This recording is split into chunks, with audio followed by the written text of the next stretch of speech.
I am here on March 9th at OHA, March 9th, 2013, for the oral history interview with Santino Atak for the Onondaga County Citizens League Oral History Project.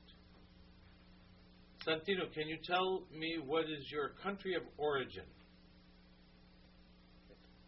Country of origin is South Sudan.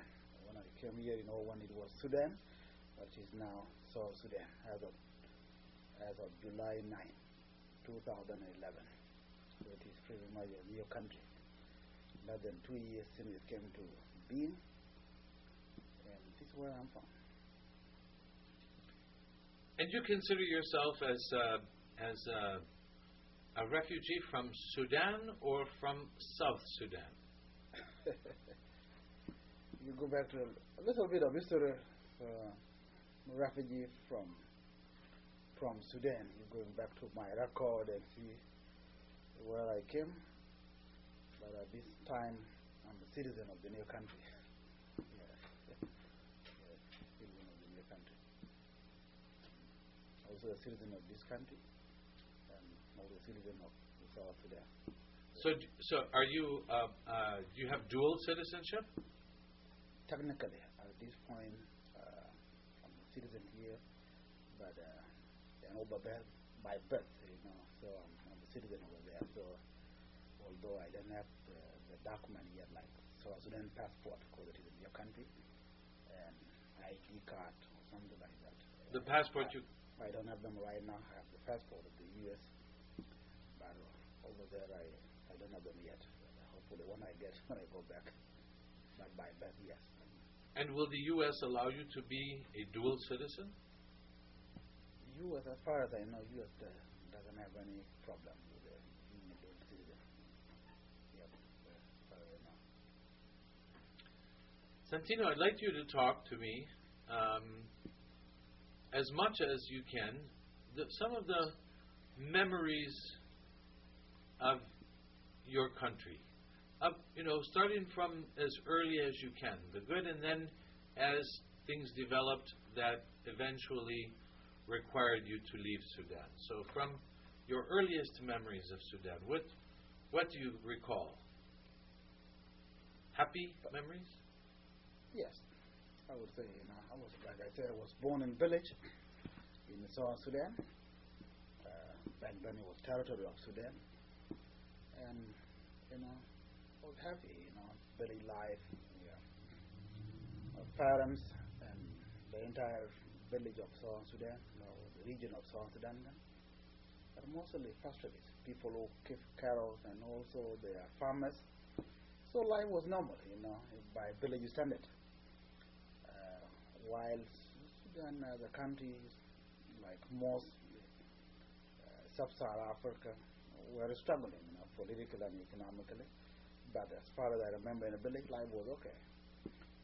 And until when the civil war arose in the country, that showed there's something wrong, something that by that time I didn't know that well because I was in the village.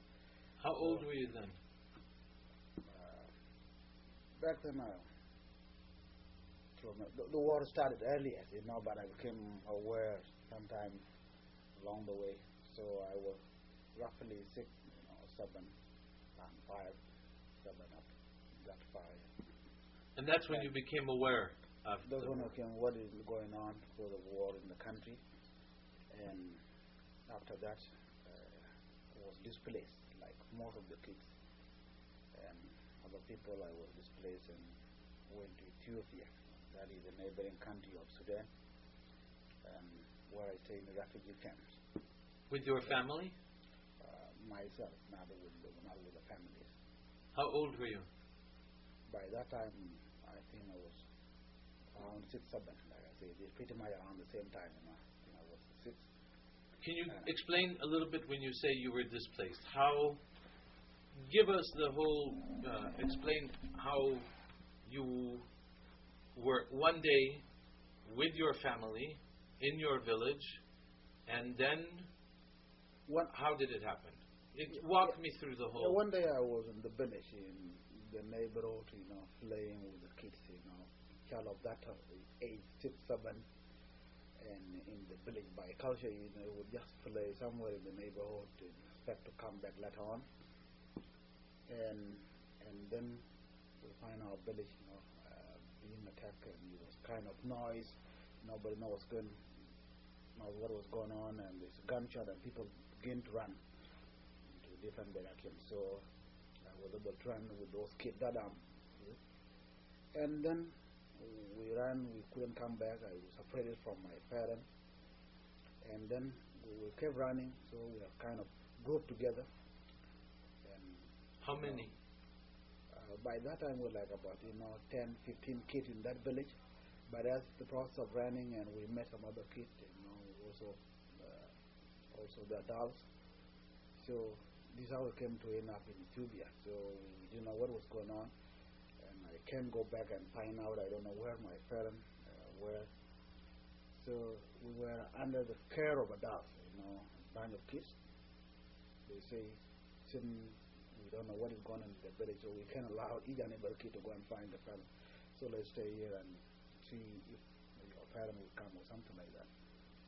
But then we couldn't stay, so we kept walking, we kept moving. How far was that from your village? You mean the camp? Yes. The village was, it was far, close 2 months walk. Yeah, so they think we were going to go for safety. They didn't tell us where we want to go, but we kept walking, and then we find ourselves in those camps, refugee camps. So these are, we end up in Ethiopia. So how did you get to Ethiopia? Like I said, it is a neighboring country, because we walked, so we walked until we got there. It was rough, but we managed to go there. So that's where I find myself in a refugee camp.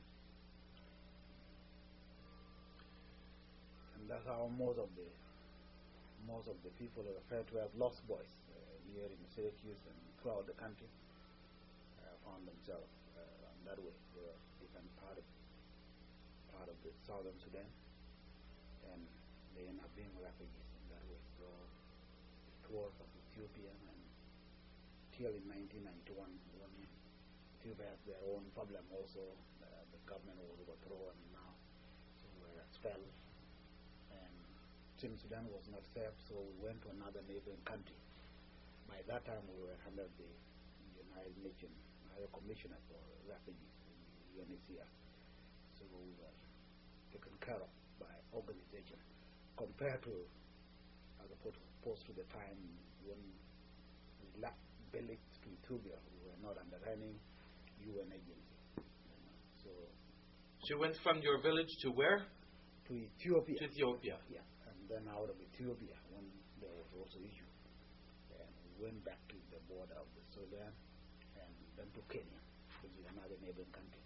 So in Ethiopia, you were in refugee camp, or no? Yeah, that was considered refugee camp. How long you were there? I believe 3 years. I believe 3 years. Yeah. And then, so from like 7 years old to 10 years old. Yeah.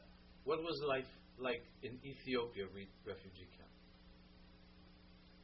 It was rough, like any life in the refugee camp. Was tough. There was a little school. We used to go to school, and the life also, the living standard, for we drink mostly. We used to take water from local stream, say called a river, that mostly flood during the rain season and goes down when there's no rain. So water is technically not pure, but that's what we have.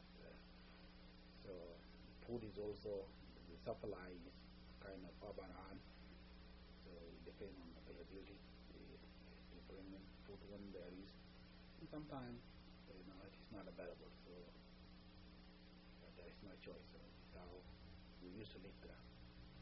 Were you with people you knew? There were a few kids, yes, from the village, the kid that we lived with, the kid that I was playing with, and the other kids from south from the region that I didn't know. But since we are there, we begin to know ourselves. And up to now, there are a few years, people that I know over here that I didn't know when I was in South Sudan. Did you establish new relationships in the refugee camp in Ethiopia? Yes. The kids, and there was also a few adults that are considered teachers or caretakers, whatever language you want to call them. So, because a new home, you have a new family. So you didn't know, but now, yeah, the people that you know, are like your brothers that you live with. So then, from about 10 years old, you moved from the refugee camp in Ethiopia to a refugee camp in Kenya. Yeah. And how long were you in the refugee camp in Kenya? I think in Kenya, I think we left about 8, 7 years, something like that. 8 or 7 years. So you really, most of your youth, teenager year, before you become adult, a man, is spent in a refugee camp in Kenya. Tell me about that. Yeah. Precisely, yes. So in Kenya, like Ethiopia, is where I did my primary school, I should say, in Kenya, and even also secondary school. I came here, I didn't finish, I didn't graduate yet, but I did some portion of secondary school in Kenya. And I would say by that time I was a little bit old, compared to when I was in Ethiopia. So, but still, in schools, the life was also tough compared to in Kenya. We still under the caretaker of the UN, so that when we provided for schools and also food and everything, water. So it was rough, but it is. I would probably say it is better compared to what was in Ethiopia, because by that time we have to take water or food is a little bit different. It is a little different because we take water from borehole using the trailer or whatever they take water from here, like Tanga, and bring it to the local population in the refugee camp. So it is a little bit different than back in Ethiopia, where you have to go to the river, to the stream, and get water yourself. So which is not good enough. So comparatively, life was a little bit better in Kenya compared to Ethiopia, and I was also a little bit older. Yeah. Living conditions? Yes, generally a little bit better, although by that standard, A building? What? There are local structures, yes, local structures, and there are also material for that provided, like, I don't know what to call them, but we do traditionally, like the stuff we do home. And so, but it is better. It is not like you should be sleeping outside or something like that, relatively. There is our iron sheet also that they provided. You have to have money to buy, and the UN try to supply the camp, but it is not enough. So sometimes they have to, make selection and see who are based on the needs. Somebody who doesn't have anything, to help. And that's how the life is. All Sudanese in the camp? All Sudanese, and there are the people also from different countries, in neighboring countries in the eastern part of Africa. Somalia, for example, there are people in the camp from Somalia, and there are people from Ethiopia, or Ethiopia also, and even Burundi and Congolese. So camp was a huge camp, close to 100,000, and Southern Sudanese were roughly about 30 to 40,000. But most other refugees are from neighboring countries. So the camp was packed. It was a big camp.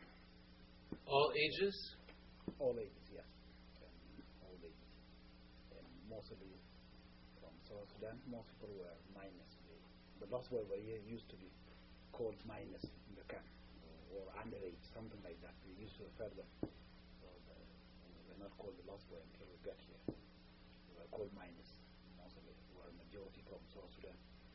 And there are also pure dust, compared to the kids, like the caretakers and teachers I was talking about. And refugees from other countries were in different makeups, so mostly adults also, and kids. So they were not separated. In our case, minors were living together in their own assigned place under care of caretakers or teachers. While at this community, they just live in, integrated, so they live together. Did you know anything about your family while you were there? When I was in Kenya, nah, not a lot. I believe until before I came here that one of the guy who I believe was in his training program, part of a Catholic, he was in Southern Sudan and was given the training or a training program to go and involve in priest and ladies kind of training. So he went to Nairobi, which is the capital of Kenya, for training under the diocese of the area where we live. And then he came to Kenya, and he happened to be not in the village where I was born, but he somehow with the dust. He's grown up enough, so he was. He told me that at some point he met my dad, but he was not aware that he was in the village, that my dad has a son who is somewhere in the refugee camp, and that he knew my dad not a lot from that area. So he said, yes, I met your dad at some point, but I just didn't know about you, and I didn't know that I was going to come to Kenya. So this was the first time I heard about him, but then he left, so I didn't do anything. It was good that somebody told me about about him in the village, but that was the end of it until I came here to the U.S. and to be able to talk to him, I believe in June of 2003, after just a few years before the signing the Sudanese peace agreement that was signed in 2005. So, what was the year that you entered the Kenyan refugee camp? Roughly, the year that you entered Kenya. I think it was 2092. 92. 92, yes. It was 92. It was the year of it, yeah. 92. So it was around 1987 when you left Sudan. So around 87, 88 years. 89, yes. Okay. Yeah. So you're in Kenya how long again? 8 years? 8 years, yes. From 10 to 18. About 18 years old. Then what? The U.S. Came to the United States. How did that happen? And walk me through that. When you first heard, how did you hear? What did you feel? Yes, I lived in 1997. We were taught through our teachers and caretakers that all of us in what they call the minors or underage, that we need to write our lives history. Each one of you has to write when was the last time you left your village, and how did you leave your village, to go to Ethiopia, and where you are born, where exactly in South Sudan you are born, something like that. And that they are needed by the UN. By that time we just call it UN. You don't really know what UN agency. So we did mine, and pretty much everyone did. And And then later on they say, well, the life story you heard about were mostly for concentration for settlement in the U.S. That was in 97, 98. And the process of settlement came in. But the process is still, dragging. It goes on and on. At some point, they call you for interview, and it takes another, several months, 6 or 9, before another interview. So the pace of the process did not pick up until 2000, when they say yes, we're getting serious. So now you're going to go for medical checkup and you're going to finish interview. So the process began to gain momentum, and in 2001, the end of 2001, in December of 2000, the first group, now the Lost Boys, were able to come to the U.S. They were taken, went directly from Kakuma, on the Little Harry Strip, and flew them to Nairobi, capital, Kenya, and then to the United States. So the process started in December of 2000. But then myself, I did not come in up to September 2001. So when Wellcate Center was destroyed, I was in Nairobi, was in the process. I was supposed to be in New York City on September 12, 2001. Was supposed to take flight in Kenya by the night of September 11, to be able to be in New York City by September 12. And did you take that flight? No. Why? We were preparing just to get to the airport in the evening. Supposed to take flight by 10 o'clock local time over there. But meanwhile, we are preparing to say, hey, U.S. is under attack, and we see the TV over in the center where they prepare you for a flight and something like that. So it was showing the local TV, the plate, World Trade Center. Yeah. So back up just a little bit. Yeah.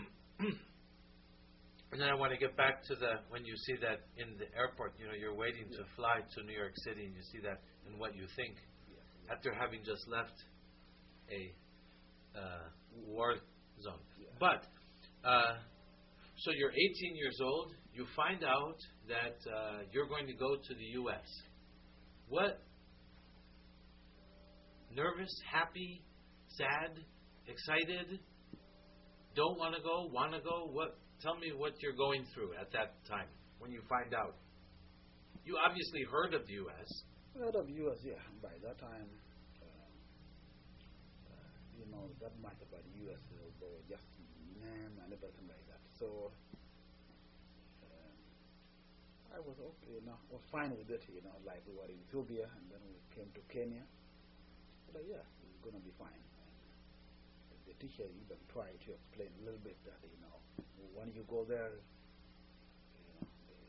school, you have time to go to school. Here in the camp, you most likely maybe to high school. Of course, when we got the information, I was still in primary school by that time, so I wasn't in secondary school. So you say now you finish your primary and you go to secondary school, but when you finish over here, unless you are lucky, you may not go to the university or something like that, because there are too many kids of you, there are a lot of you, and the UN will not provide any assistance that will take you to the university. But when you go to the university, you will find it out on your own. So it didn't mean a lot by that time, it didn't mean a lot, but when I finished my high school and was able to go to secondary school in 2001, I was in 12th grade, so that was for the senior. So I was supposed. So you weren't really anticipating anything in particular about the U.S. Just when when I was able to go to secondary school, the idea of going to university, began to make more sense, and begin to hope about the future. 18, 19 by that time, so again, that going to America was good. That was fine. There was a great opportunity for me, and to most kids also to go to get further education compared to the camp. Sure. Yeah. So then you're in the airport, and then you see that the plane hits the World Trade Center, and your flight is canceled. Yes. And what are you thinking then? We didn't even make it to the airport. We were still in the center, like immigration center, where you waited until you are when they tell you now it is time to go to the airport. They bring in buses to take you to the airport, and after they say U.S. is under attack, and now all the flight to the U.S. are suspended, and you have to wait until further notice. That's what they say. So it sounds scary, like, what does that mean, further notice? Will there be a flight at all to the U.S. or like we don't know who to ask. Even the person who is, I believe, is an employee of the IOM, was even saying that I don't know myself. All I have to tell you is just to wait until further notice. So when did you finally leave? We had to wait for another 9 days. So the flight was suspended on September 11, but we have to wait until September 20 when the flight resumed. So I came here on September 20th, 2011. I mean 2001. And you came to New York City, and then straight to Syracuse? Came to New York City, yes. That is JFK, and we were taken to the hotel. There are about 20, 30 of us, the Lost Boys. Anybody with you that you knew from your village? Okay, well, other kids also, like, a couple of the kids that I know from in Kenya, not from village. Oh, okay. from Kenya, okay. Yeah. And we had a couple of employees from the island that came with us also, so they were helping, let's go this way. IOM? Yes, from the International Organization for Migration. So we were taken to the hotel. We spent the night in New York City, and in the morning, group 2 or 1 person had to take his own flight to whatever state. So I with one of the guy who is now here, who actually I met on the way, because I didn't know him in the camp, but we just met along the flight that was going to New York. So I was welcome to New York. So we came here, and he was here. Yeah. To Syracuse. Yeah. So we spent the night in New York City. Then the next morning, then we took flight in the morning, and then we came here. And he was also one of the young guys among us, so he came with another journalist or something like that. So 3 of us came here to Syracuse. So in 2001, you came right to Syracuse. What was your first impression of Syracuse? It was fine, when we came weather-wise. I came in September, it was fine, cooling off. But people began to talk about the snow that I had even before, when I was in the camp. But I didn't know what they were talking about, snow. So I got here and people were like, you ever see snow? Do you know it's snow? I was like, no. But people were helping, people came with jackets, most of us are sponsored by different, by interreligious council, others by IRC, so they are like sponsors, they are like immediate family. So you came to Syracuse. Tell me where did they take you? What people were welcoming? Yes. Were you I was nervous? Tell me the whole story. I was in a Grand Village apartment in Eastwood. So, of course, before we came here back in the camp, they said that they were going to group like about 5 people, 4 people to come and live together, family, because they can't put you in the apartment alone. So you have to be able to share everything. So we were group 5 of us, and and the four guys, three actually, the three guys that are group with me that I knew in the camp came ahead of me. They came in August, but then I came a month later.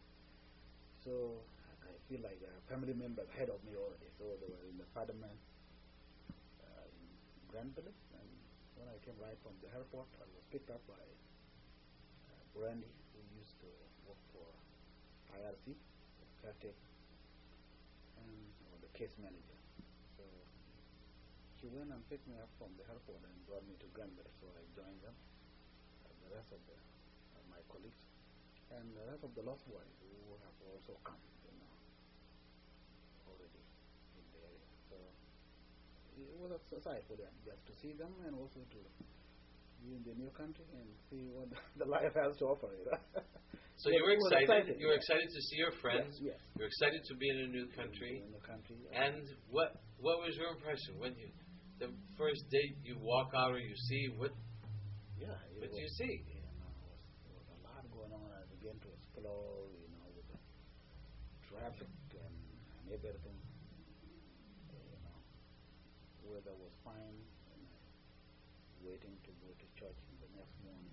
I was told that on Sunday we're going to go to church and meet the Sponsor Church, which is Presbyterian Church of the Kenyatta, which is 45 minutes away from here. So all of us were sponsored by that church, and the caretaker came also and picked me up, and we went to, I believe, a Walmart or something like that for courses, juice and everything. So it was exciting. It was exciting. It was fun.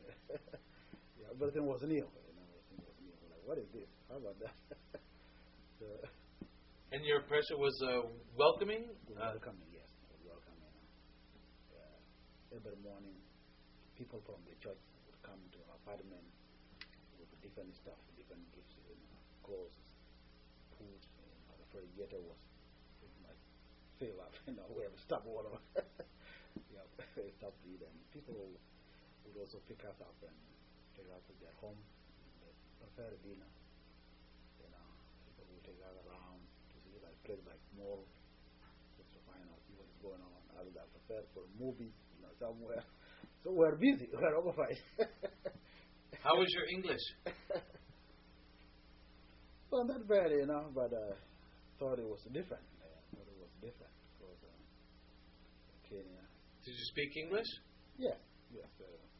Speaking a few words and try to express myself. And people say, excuse me, pardon me. I have to repeat myself a few times. But it was okay. I wish I knew more. But that was the reality. Yes. And snow finally came, did it? And what was your perception of that? Around the end of October and November, and it started a little bit, something all over that. While stuff, we were in, and in the morning, we're like, this is snow, So, went outside, trying to feel it, I had to cover, but I have all my jacket. Situation has changed, compared to when I came in September, and take pictures, in the snow. But was like, wow. And they were saying, this is not just something, but later on it's going to get cold. That was it, That was my favorite experience on the snow. Still no news about your family? By that time there was no news. Still no news? Yeah, there was no news. That was in 01. Then into war. Did you know what was going on in Sudan? Yes. As I left the country is in the state of war. They're fighting in the south and the north. It is more political. Did you keep up with the news about what was going on in Sudan? There was now main channel actually for what was going on daily basis, but at least there was problem. Now the things become in different countries. There is now a website you go and there is technology has come to to follow it more closely than it used to be. By that time was a little bit different. Take time to read the articles, concerning South Sudan. Did you know how to use a computer then? No. Did you go to school here? Yes, in the last part of September 01, in October or November, I believe, all of us, about 4 or 5 of us, my colleague in the apartment,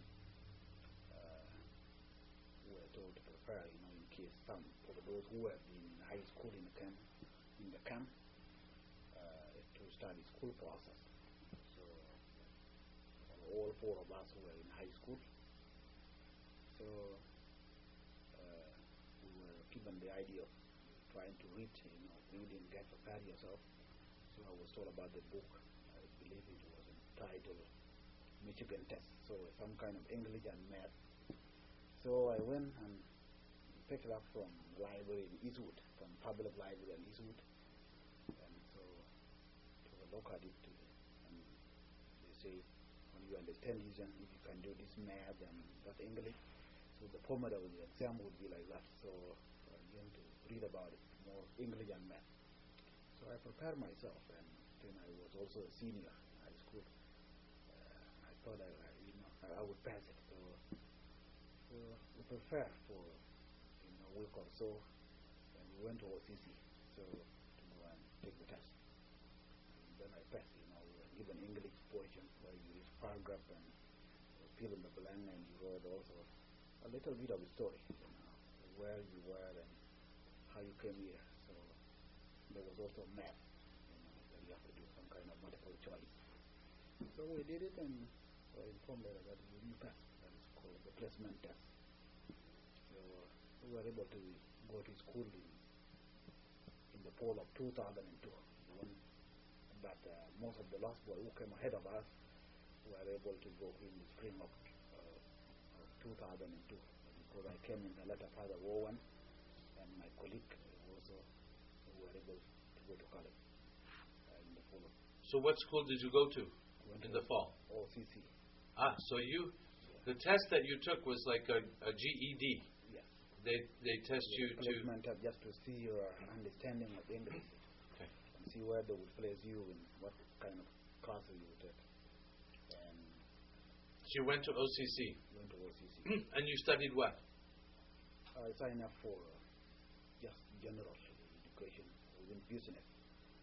So, I knew at some point I need to have a degree in business, what I like. It was kind of, but business is huge. So at OCC they don't know what. So if if you want to be in business, they put you in business. And I told them that I didn't know whether I was going to graduate in OCC or sometime leave before I graduated. So signed up for business department. I took most of the business under the guardian of advisor. And then, until spring 2005, I was able to graduate. So I got my associate in business administration. In 2005? 2005. And then, what is your life like here in Syracuse now, Santino? Right now, it has changed. It has changed compared to when I came. When I came, it was just Syracuse. But right now, I begin to figure out, the city and also the country as a whole. I have a college degree and work for a financial institution, involved in the community. I'm also a community leader, and also involved in local politics also. Not a lot, but I was able to vote last year. I became a citizen in 2009. In 2011, I was able to join to be a voter like everyone else. And there's still a lot going on. I began to figure out the city, became aware of the country, rather than compared to what it used to be 10 or 11 years ago. So, it has changed. How? How has it changed? Changed for you or changed, period? it has changed for me. The stuff that I've just mentioned have changed me as a responsible adult. So I'm an adult, and I have some information. Like if I have to go back now in the country, I will be able to help. You can go and work, like in the institution where I'm working right now, and able to understand the country well. Does it feel like home to you? Feel like home, yes. Feel like home. Look, like I said, we were welcome, generally to say, but only myself alone, but all of us, the lost boys. And I begin to appreciate the opportunity of the settlement. Although back in the camp, I was happy, I was impressed that I'm going to the U.S. And because I know the U.S. is a great country, powerful country by that time, but it's not a lot to compare to right now. That I begin to appreciate, the country. I had the information. I was welcome. We were welcome, as I said, by the people. We are generous, and we are still being welcome up in work. People, 12 of us, one thing or another. And that's how we were able to do all this stuff I've just said. So you're a citizen, you're American now. But now I'm American. How do you keep connection to your country of origin, to your customs? How do you keep that connection? Do you try to keep that connection? Yes. Do keep connection. We have the community where we sit, community, and we talk about the kids, see how we train them to be Sudanese, also American. So we have organized social function, like back to school kind of event. So we do them. And in those meetings, we talk how you apply for everybody. You understand yourself as South Sudanese, and now you are American. So that's the privilege, a citizen of the two countries. So it is a responsibility. And we teach the new kids also the language. So I speak my local language when I'm home. But when I'm outside, speak English with people. Because there are young people now here. There are young people who don't know anything of South speak Sudan. English. They don't know anything about South Sudan. So you do teach them about it? Yes. That's why we have a community to be able to do that as a community. And what's your role in that community, Santino? I'm the president of the community. So we, by that title, that's why I came to be associated with most of the local organizations here also, like some other organizations, say like Ghana community, Somalia, Liberian community, and also the other organization here, like say Focus, the Syracuse, Citizenly, something like that. We build network, and I begin to move the issues that are affecting the community, and also let the people, different organization, community-based organization, social organization that are operating, and even local government, see what is affecting the community and how each one person or organization will be able to help. And in the process of doing that, we have now specific individuals and also organizations that work with South Sudanese over the years, over all this time. And because we rely them for the help, and they are always willing to help. The people willing to help, the organization are willing to help. And that's how we're able to keep you teach them the language, the culture, the language, music, and also able to integrate. Yeah, there are in those events. If you attend one of those events, we play the recorded music, the South Sudanese music, because we are in the world of technology. Even local musicians that are now performing in South Sudan. They have their CDs, and they keep them up to here. The Sudanese want to know the local language and everything. So different local languages produced by local musicians in South Sudan are here in the community, and we play them around when we have social gathering. Food? And there's also food, Sudanese food, they prepare. And so we kept the identity, and at the same time we want to integrate in the society. What's the best part of your life here now? The best part? The best part of the life is the education. I think that's the one that I got. College graduate, so give me more information. So that's part of it. And with that information, so where I work right now, I used to work in different settings from years ago, and now I work in different settings because of the information that I acquired over the years, and I hope to do more based on that information. This is what I appreciate a lot. And the life has also changed. Right now, back then I used to worry about something like food, about living in food and war or something like that. And now the different story over here. Driving little car, and my cell phone.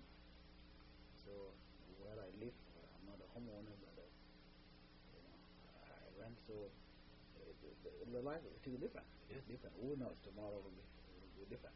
So that's the best part of what I like. What's the most difficult part of your life now? The difficult would be snow. So, Is what? Snow. The weather, yeah.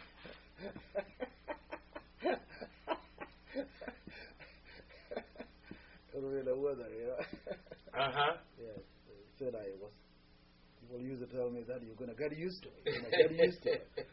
But it has been 10, 11 years so far. Still not used to it. I'm not used to that. Not yet. Santino, what do you wish that Americans in general, or your neighbors here, knew about your culture? What do you wish they knew about your Sudanese culture? Mostly about the life, the situation, the general situation, the political or culture of the South Sudanese. Because our country has been in a war for so long, and that's why we were able, we are forced to live in different countries at different periods of time. So when I came here in 01, I thought most people knew about the situation in South Sudan, but unfortunately, when we came here, not a lot. Very few knew about the situation. That's the problem. That was it. The people did not even the country, like where Sudan is. So we thought if we knew about that, then we would be able to help a lot.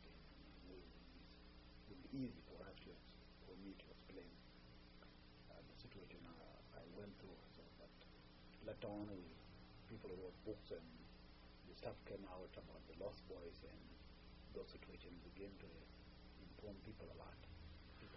But before that time, there was a little bit of explaining too. What do you wish that Americans or your neighbors here understood more about refugees? Mostly about the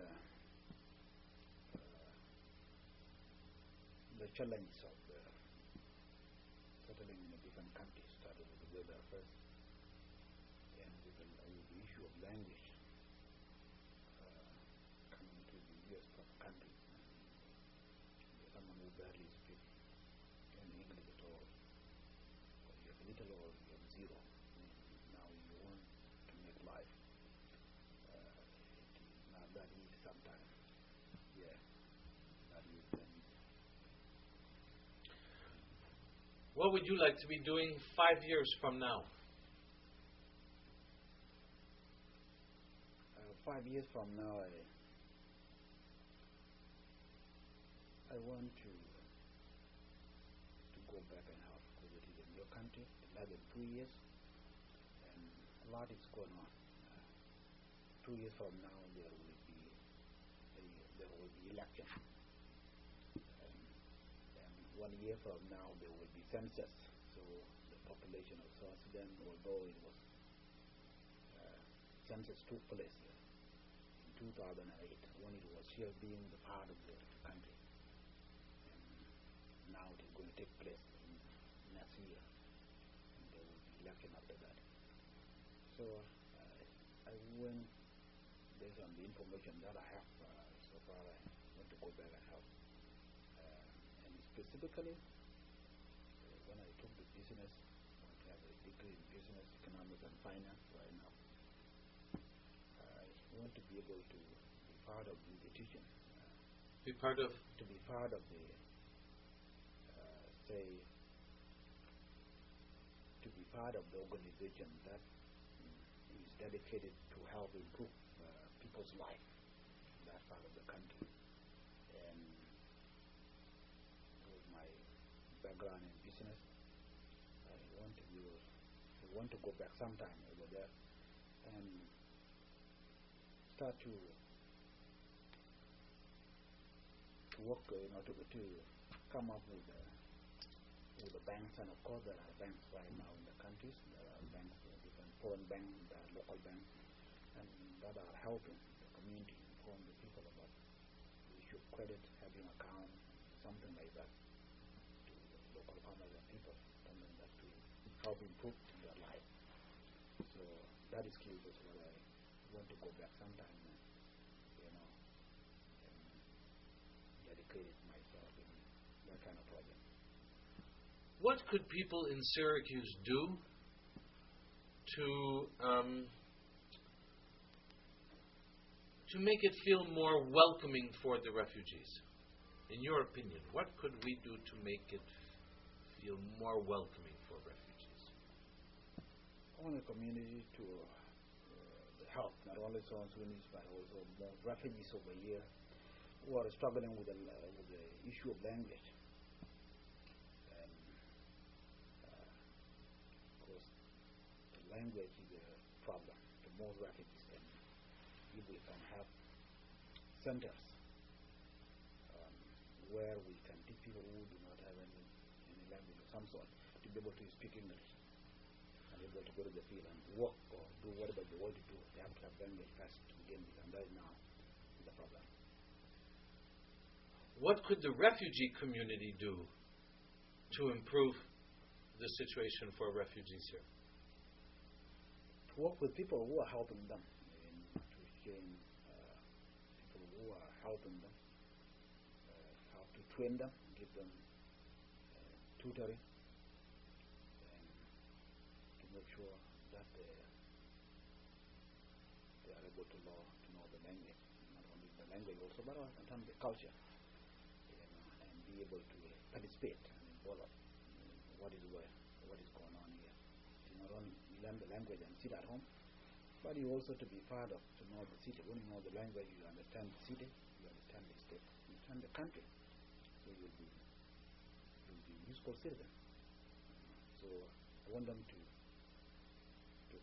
have a teamwork, to collaborate with people who are helping. Otherwise it will be tough for anyone who is trying to help the community. So they have to have some kind of concerted effort. Say, if the community or local government say this is a place dedicated to these refugees for their learning center. So I want that community to be able to come to the center at their own time, and 2-3 hours, make yourself available in the center, so that there will be tutor or whoever is there to help you out. So that's what I recommend refugees to do. I have one last question for you. I know you're going back to South Sudan for the first time since you left there in the late 80s. Yes. First time. In May, a couple months you're going back. Yeah. What is the most important thing to you? What is the thing you are looking forward to the most when you go back for your visit? Just to meet my parents, my sisters, just to see them. Because I haven't seen them for that long. And see how the whole situation has changed. People who have already been to the village, more people here went back, and they say it is different. Everything different. When you go there, you will not recognize it. The whole thing is totally different because you have been away, you won't recognize anything. You excited? Yes. Yes, I am. I can't wait to. Hopefully, I will have a camera or something to go back and take pictures and bring them, see the people, the place itself, where I used to play back in those days. See. So I'm very excited. Good.